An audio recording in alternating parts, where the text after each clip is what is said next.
Martin tonight remembering a political icon, a trailblazer, Hazel McCallion.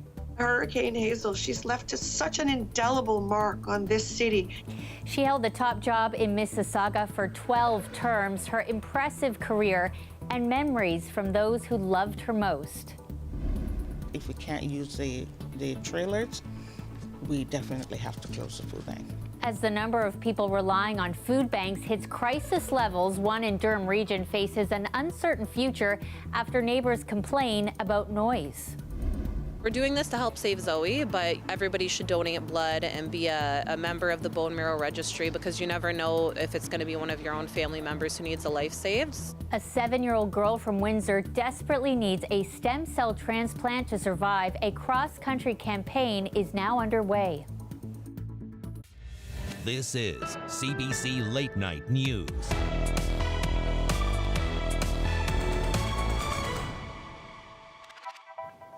People across the province and beyond tonight remembering a political force. Hazel McCallion, known as Hurricane Hazel, has died at the age of 101 years old.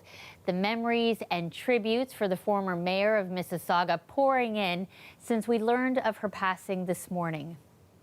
I was holding her hand when she passed away, and she passed away very peacefully. She was a strong woman, a great mother, and we all loved her. Hazel McCallion was a remarkable and inspiring leader, an extraordinary woman, and a really good friend. It's hard to believe she's gone because she has been such a presence in Mississauga, across Ontario and across Canada for so many years. She was a trailblazer with women in politics, with other mayors too. I always say every mayor should take a page out of Hazel's book. There were moments with Hazel where, not only was she one of the most lovable people in her own way, but she was tough as nails. And so in that sense, you would often have exchanges with her that would be entirely candid with the pure, unvarnished truth coming. But she always had her heart in the right place. She was a fervent believer in local government. She put service above self. It was always the city that came first. What was in the best interest of the city? And if that meant she had to be at 20 events over this weekend to drop into and pay her respects, she was going to be there. She never stopped. She was relentless. She was a force of nature, and that's why we called her the Hurricane. There has been so much said and shared today about her life and legacy. Kelda Hune takes a look back at her impressive career and undeniable impact. Hi there. She was as confident on a pair of skates as she was salmon fishing on Lake Ontario. For many years. But seemed most at home in the Mississauga Council Chamber, a city she led for almost 3.5 decades. The first day I entered my office as mayor, cows and horses were grazing where our city core is today. Hazel McCallion was born in Quebec on Valentine's Day, 1921. After moving to Ontario and a career in business, she was set to retire early when she got involved in local politics. Hazel McCallion, the spunky politician from Streetsville, has upseated mayor. At age 57, she was elected mayor in the new city of Mississauga.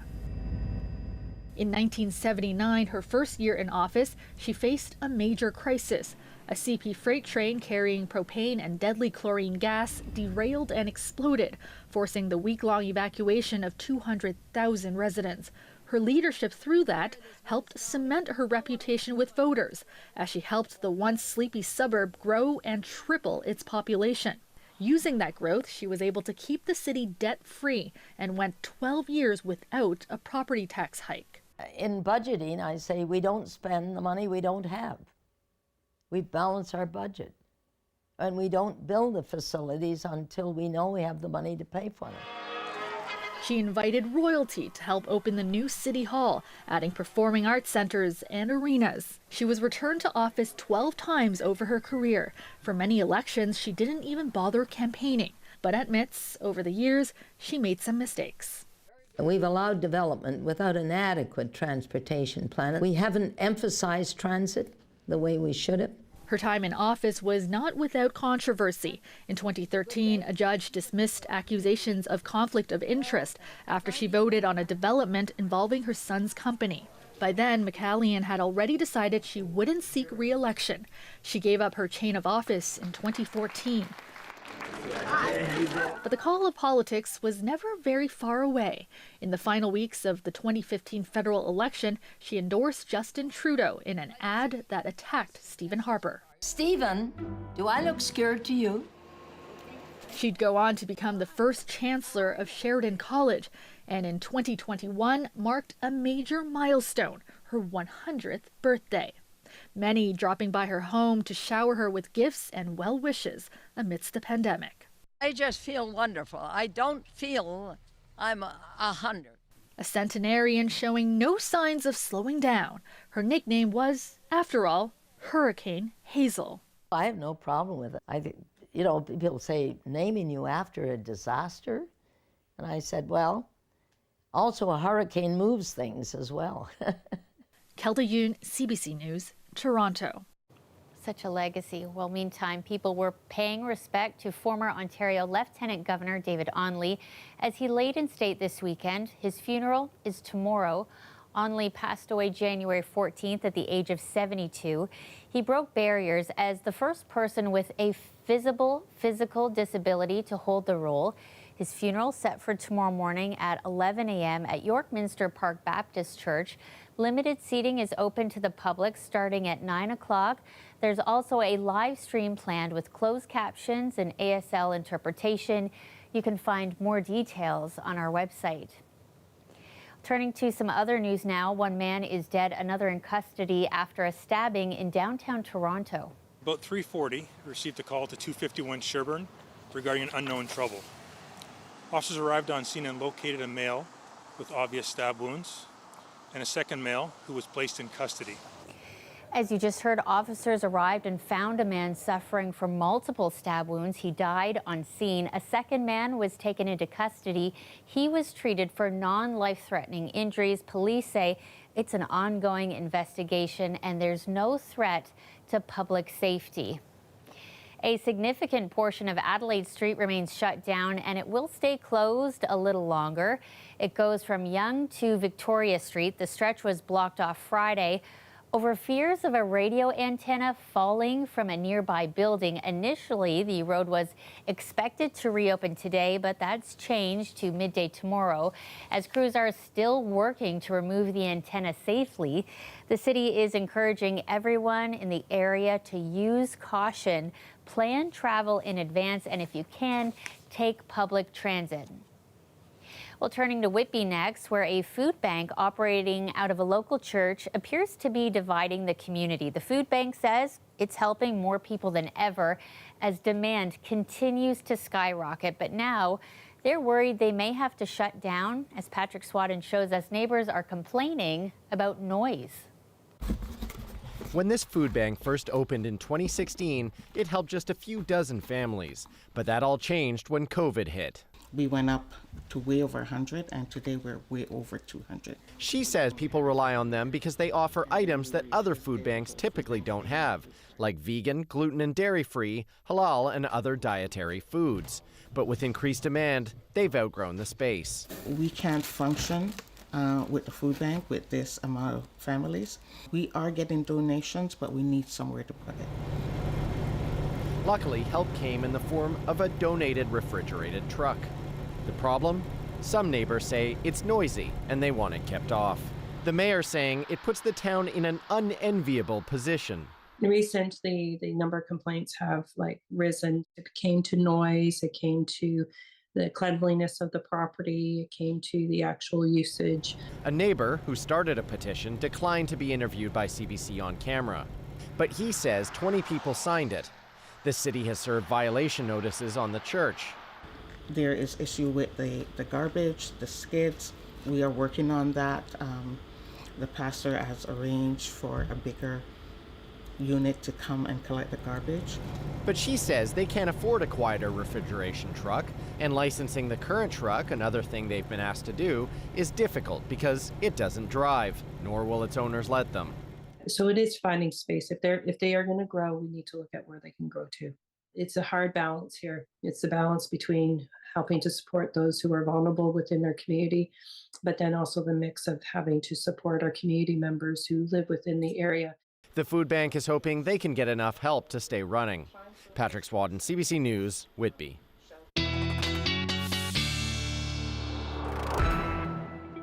Taking a live look outside tonight at Toronto's skyline. Sure looks pretty, feels like -10, a little overcast after a snowy morning earlier today. Sophia, a perfect winter day, and talk about some gorgeous snowflakes. The kids couldn't get enough. Shannon, thank you. Yes, it was beautiful out there today, a winter wonderland, and I hope you got the chance to enjoy it because things are about to get real cold in a hurry. First, let's talk a little bit about the snow still to come. Some flurries for those of you tomorrow, especially in the snowbelt regions. You can add a couple centimeters to this 5 to 10 that we generally got around the GTA, and still a couple centimeters for those of you in the Ottawa Valley. Now, a little bit more of a closer look at these snowflakes. Have you seen the videos floating around social media of what everybody is saying are massive toonie size snowflakes? And they're not wrong. Videos like this have been flooding social media of these lacy looking massive snowflakes, and here is why. We had all the ingredients in place: warm-ish temperatures around the freezing mark, light winds, and high moisture content in this really big system that came on through. It's also the reason why you didn't accumulate as much snow around those warmer lake waters. And here's what happened. As these snowflakes began to fall, that warmer air melted the edges of each snowflake, and multiple snowflakes joined together with no wind to pull them apart. You had this beautiful lacy effect that you got to enjoy throughout the morning and afternoon hours today. Now, hopefully, the warmer lake waters will be a bit of a thermal blanket for us going forward in this next week ahead, as we will be visited by potentially historic and dangerous cold into next weekend. The polar vortex is coming, and I'll tell you about it in the long range, how we'll have a week to go with even highs that will be only below the freezing mark. Shannon. Oh boy, thanks, Sophia. We'll see you shortly. Well, Quebec City tonight marking 6 years since a gunman entered a mosque and left 6 people dead. Ibrahima Bari.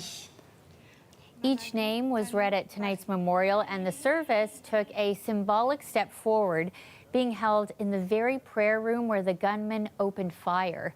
It's been open to the public this week. The center's president says it's a chance to demystify the mosque for people of other faiths. He says as time passes from the shooting, people have a duty to remember. The family of a young girl from Windsor is putting out a call for help tonight. Their 7-year-old daughter was born with an incredibly rare disease. A stem cell transplant could save her life, but finding a match has proved almost impossible. Tyler Chee spent some time tonight with Zoe and her family. Zoe Dedzianik is like any other 7-year-old girl. I like doing arts and crafts. She likes to play, and she loves dogs. But every 10 days, Zoe and her mother have to travel from their home in Windsor to Sick Kids Hospital in Toronto, where she receives a blood transfusion. So Zoe, if you can imagine, you don't make your own blood, so she has to come here to get blood. So Zoe survives off of blood, and if she didn't have blood, there wouldn't be a Zoe. Zoe lives with Diamond Blackfan anemia, a disease that stops her body from making red blood cells. It's a condition that affects less than 1,000 people worldwide. Zoe's baby brother was thought to be a match, but he may have a dormant form of the same condition. And even though he's an identical match, they can't transplant her baby brother to her because it could kill her.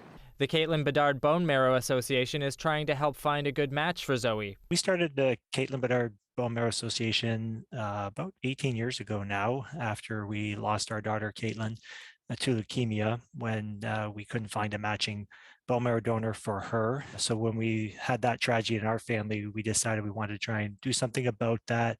How can we spare another family from similar tragedy in the future? In Canada, there are about 1,000 people at any given time waiting for stem cell and bone marrow transplants. Donors must be of the same ethnicity as recipients, which is why the association is encouraging people of all backgrounds to register for donation. There's just a simple cheek swab. We can encourage people to go to the Canadian Blood Services website, blood.ca/KBBMA, and they can order that swab kit and do it easily in their home. It really is convenient, And our hope is to reach as many people as we can. Once someone is on the registry, they'll be contacted if they're a good match to make a donation.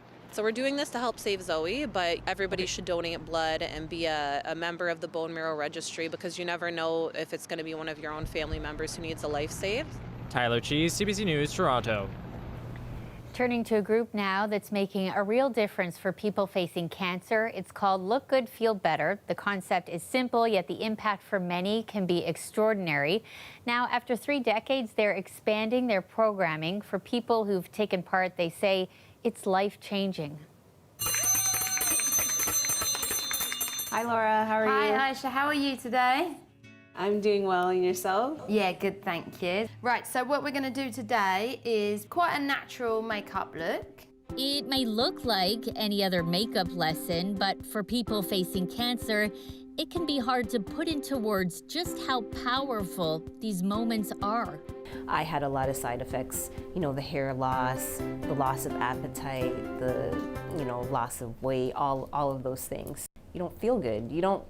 You look like an alien, you have no hair, you don't feel like yourself, right? So it definitely does take a toll on your mental. For 30 years, Look Good, Feel Better has offered workshops for free, covering skincare, color cosmetics, information about wigs, and more. It's the only national charitable program in Canada that helps people manage the appearance-related effects of cancer and treatment. It's anytime there's a group having a shared experience, the connection is amazing. And they leave that workshop, whether in person or online, feeling like they're not alone, feeling like they're not the only ones with these questions, and feeling more confident. And it is amazing what happens when we are feeling confident. We are more likely to engage with family and friends. We're more likely to speak up. We're more likely to keep going with all those other things in our lives. All participants receive this complimentary kit filled with donated products worth up to $500. In Ontario, more than 2,500 people take part in hundreds of programs, both virtually and in person. So you helped spearhead the new men's program. Can you tell us about that? Yeah, thanks.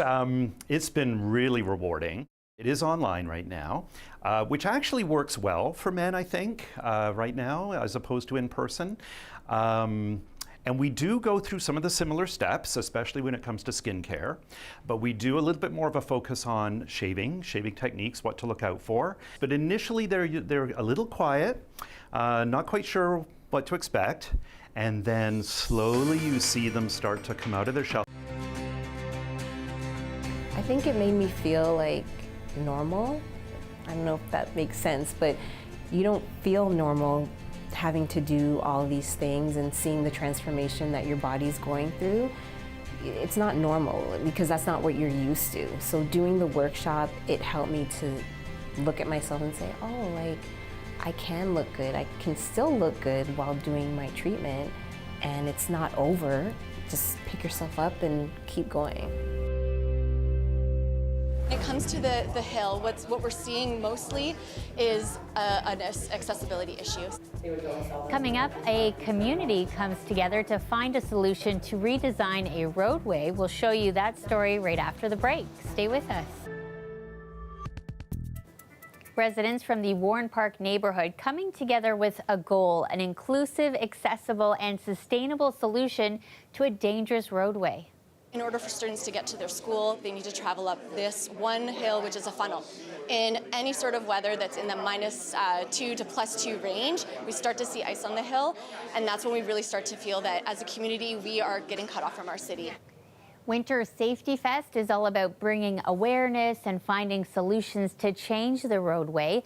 Residents say students in the area take the road to go to school, but during the chilly weather, there can be a buildup of ice on the hill, making it dangerous to anyone who's walking. The community gathered today to brainstorm and watch presentations about urban design.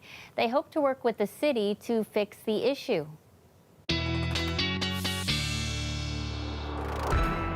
Sophia's back now. Earlier you were talking about perfect snowball making snow today, but the big story is the cold on the way.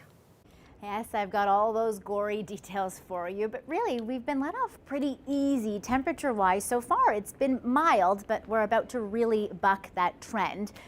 January, for example, the warmest January we've had since 2006, with temperatures that ran on average about 5 degrees above the normal. Coming up for this upcoming week ahead, reinforcing shots of polar air. It's the polar vortex, folks, and it's back in our vocabulary. It will be a real slippery slide this upcoming week ahead as far as temperatures go.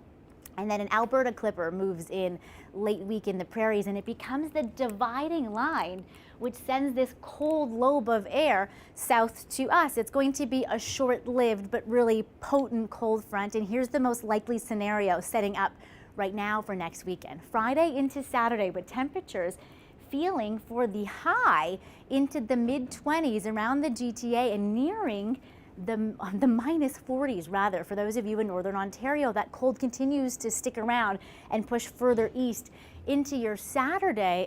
The closer though you are to those Great Lakes, the warmer it will be. Think of a campfire scenario. When you're standing close to the campfire, you feel that warmth, but going just a little bit north and east, you will be in that cold air mass again. Long range forecast doesn't look pretty. That snow will stick on the ground though, feeling like the minus 20s into next weekend around the GTA. The further you head north and east, you are feeling into the minus 30s. And Shannon, it could be some of the coldest temperatures we've seen since the year 2000, the coldest in Toronto since February of 2016 as well. So bundle up will be in our vocabulary quite a bit for this upcoming week ahead as well. Shannon. Whoa, whoa, whoa. Thanks, Sophia. Polar vortex. Nobody likes to hear that. Well, that is our show for you tonight. Thanks so much for being here with us. Before we go, though, we want to take you to an attraction in Mississauga. It's called Illumi, a dazzling world of lights, and it sure is. It's a light, sound, and multimedia show that features 14 different universes and features thousands of lights. It's on until mid-March. That's it for us. We'll see you again next week.